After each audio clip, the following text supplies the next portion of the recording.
Bonjour à tous et bienvenue pour un nouvel épisode de Saviez-vous ? J'espère que vous êtes prêts pour votre dose de savoir inutile et que vous avez pris le temps de vous abonner, peu importe la plateforme sur laquelle vous m'écoutez. Aujourd'hui, je vais vous poser une question. On va essayer de faire un petit peu de science-fiction. Ma question est la suivante. Que se passerait-il si le soleil disparaissait dans les prochaines minutes ? Allez, vous avez le temps de quelques notes de musique pour y réfléchir et on va tenter de répondre à cette question dans cet épisode. Évidemment, cette question, vous l'aurez compris, ne reste que de la science-fiction, mais finalement, les scientifiques se sont réellement penchés sur le sujet, car là, je parle dans ma question de disparition, genre pouf, comme par magie, le soleil, il est là, il est plus là, et non pas d'explosion, comme c'est censé se passer à la fin du soleil, je bug dans plusieurs milliards d'années. Alors, il faut savoir qu'initialement, sur Terre, on ne s'en rendrait pas compte immédiatement, car le temps que le soleil arrive, du moins que la lumière arrive jusque sur la Terre, il faut compter environ 8 minutes. Ainsi, entre la disparition du soleil et le fait que les terriens s'en rendent compte, il se sera déjà passé 8 minutes. Une fois que on se sera rendu compte que le soleil a disparu, à ce moment-là, la Terre va être plongée dans le noir, comme vous en doutez. Jusque-là, j'ai envie de vous dire, on a un peu l'habitude avec les nuits où on a l'habitude d'être plongé dans le noir. Sauf que là, à contrario, au tout début, on aura encore la Lune qui sera alors visible, mais la Lune finira également par disparaître, car je vous rappelle qu'on peut voir la Lune car elle reflète la lumière du Soleil. Ensuite, pour essayer de répondre à cette question, il faut distinguer ce qui se passe, on va dire, au niveau de la planète Terre dans sa globalité, au niveau de notre planète, et ce qui va se passer au niveau du sol pour nous simples terriens. Je vous rappelle, vos cours de collège et de lycée, que la Terre tourne autour du Soleil, que c'est grâce au Soleil que nous avons la rotation et les années que l'on connaît tous les jours depuis tout temps.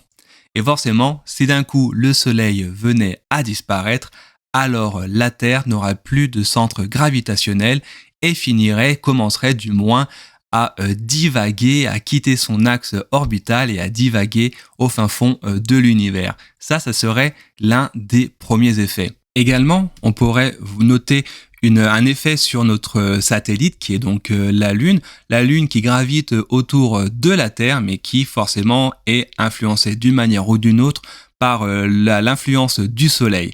Et du coup, en absence du Soleil, peut-être que la Lune pourrait également changer d'axe orbital, de manière de graviter autour de la Terre, voire de s'en éloigner.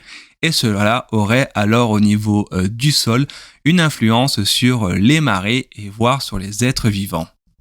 Et parmi ces êtres vivants, forcément, on va s'intéresser à nous, petits humains, les maîtres du monde.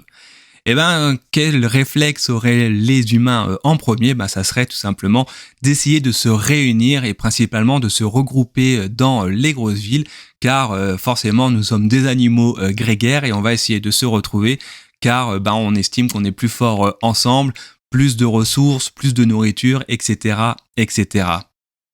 Au bout de seulement 24 heures, la Terre privée de son soleil perdrait déjà alors 4 degrés, car je vous rappelle qu'une nouvelle fois que c'est grâce au soleil qu'il fait chaud sur Terre. Et alors, au fur et à mesure, la température sur notre planète continuerait à baisser petit à petit. On verrait alors les petits cours d'eau, les ruisseaux, etc. geler au fur et à mesure jusqu'à avoir la disparition des nuages, la disparition du vent, car je vous rappelle que le vent est créé grâce à une différence de température, grâce à l'évaporation des océans. Et pire que ça, car comme je vous l'ai dit juste avant, l'homme va essayer de se regrouper pour essayer de survivre. Au premier temps, on va pouvoir dire que l'homme va réussir plus ou moins à survivre, car on dispose de centrales nucléaires qui peuvent centrales nucléaires à charbon électriques, qui peuvent alors nous fournir de l'électricité afin de nous chauffer, d'avoir de la lumière, etc. Mais bon, sur l'homme, il faut quand même vous rappeler qu'on dispose de ce qu'on appelle le cycle circadien, car l'homme est axé vit grâce au soleil, à son horloge biologique qui est développée grâce au soleil. Et donc du coup, forcément, à l'absence de son astre, l'homme finirait par entrer en dépression nerveuse. Et encore ça, j'ai envie de vous dire, c'est pas le plus grave. Le plus grave, c'est pour nos êtres vivants sur Terre, qui sont nos végétaux. Sans soleil, alors à ce moment-là, il n'y a plus de photosynthèse, il n'y a plus de plantes. Qui dit qu'il n'y a plus de plantes, à ce moment-là, il n'y a plus d'insectes, d'animaux, etc., etc.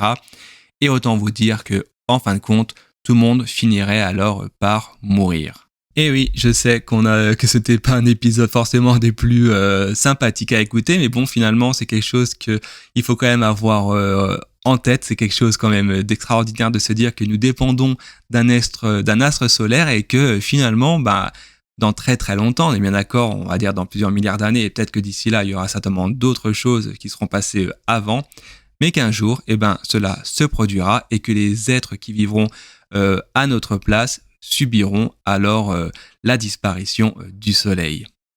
On arrive à la fin de cet épisode. Une nouvelle fois, n'hésitez pas à vous abonner, à commenter. Je vous souhaite une bonne journée et d'ici là, je vous dis à très bientôt.